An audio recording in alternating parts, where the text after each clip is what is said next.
Place where B-17G, the number 446089, LNB with the nickname Leading Lady Crash. It was Lieutenant Lawrence W. Riegel who crashed here, and there were only 3 survivors. George Prater, Charles Dolby, they were bombardier and navigator, and ball turret gunner Nestor Selegin. They were only survivors. All the rest of the crew were killed in this place. Actually not all in this place. The tail gunner, Jules Sproul, fell with his tail some 1 mile or less than 1 mile away from here. And he originally survived the crash, but he died when they took him on stretchers for first aid. On this place, I need to say, the waist gunner Philip Mangan fell close to tail section without parachute. He was also dead. So the other 4 were killed here. Pilot, co-pilot, radio operator, and the top turret gunner.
So, no one of the survivors are alive today, so please remember also to them.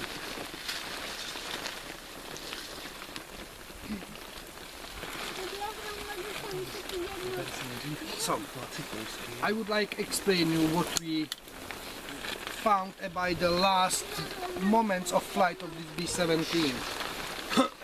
It came here from this direction, which means it was the original, almost original direction of the formation track. And they were hit by Focke-Wulfs. And what we have as the last moment we know from the ball turret gunner Nestor Selegin, we found him before he died.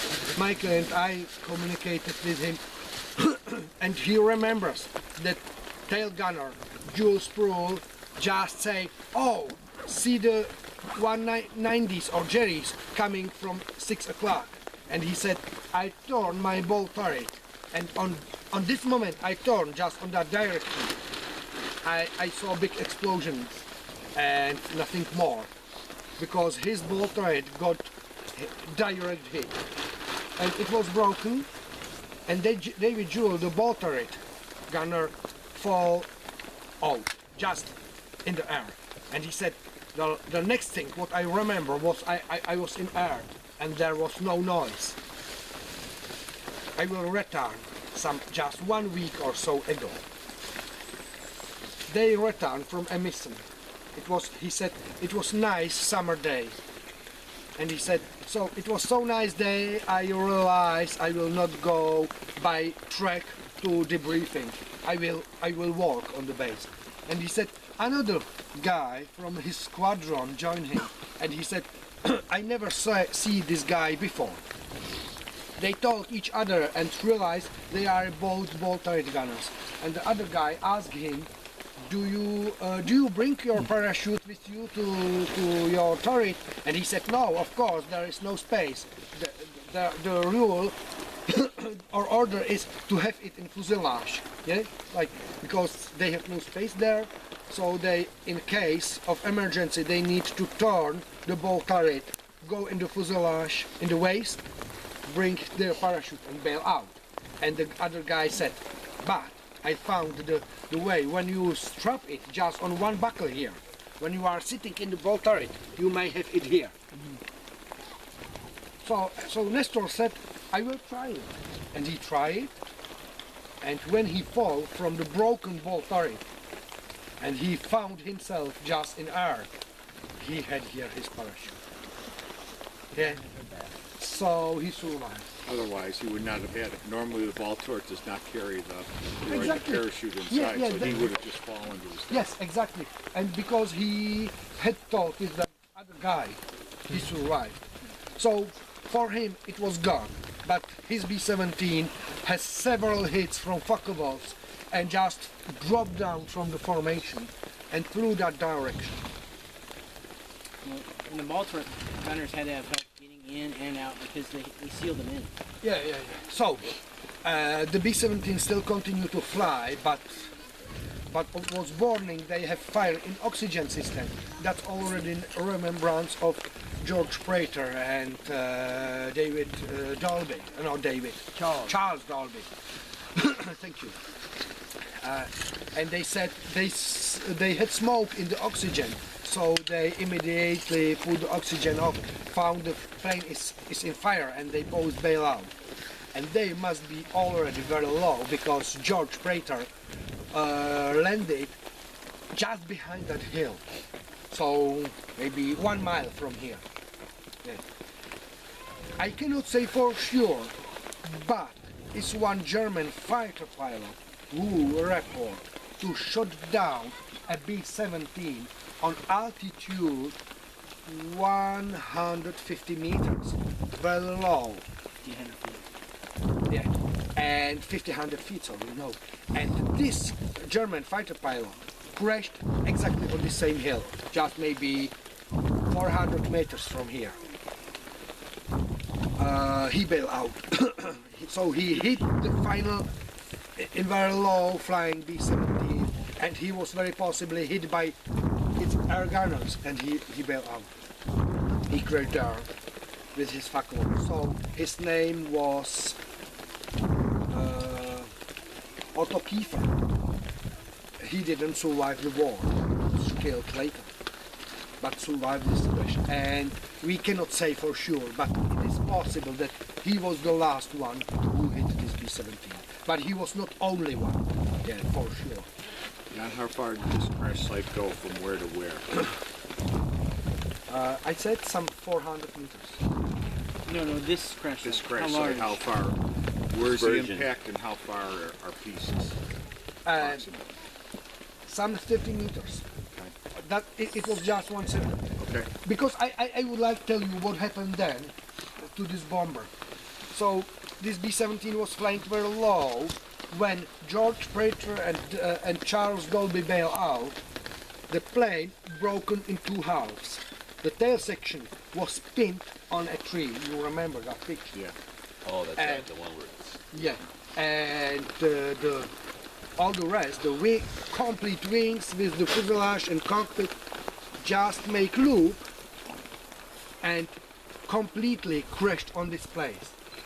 In museum, when you will check the photos, I can show you exactly. You can see all four engines, rest of wings, rest of fuselage, still intact. So it was not crashed like this. It just made this and nothing more. There was no explosion because the plane lost its bombs just before. There are some craters, and it just fall here and completely burn. So I can tell you, the cockpit was exactly here.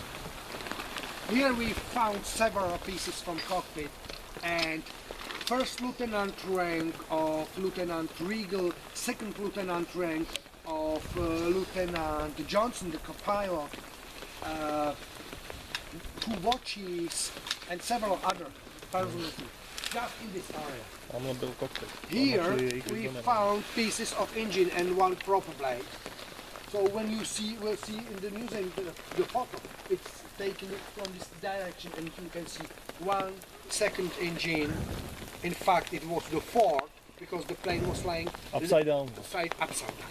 Yes. Breakage of the fuselage and another 2 engines. Normally, if the plane has some speed, some horizontal Momentum. the engines must be away, yeah, will turn, but it just make flop and right here. When I was this a field? It was forest. forest. It was young forest, maybe like this, and we have our picture from 1952, and there you can see, and that's answer to Mike's question. You may see the forest and then burned part, and when you measure it, it is 30 meters. The wingspan of B-17 was 30 meters. And so this burned the wood right now. And this plane was burning the next day.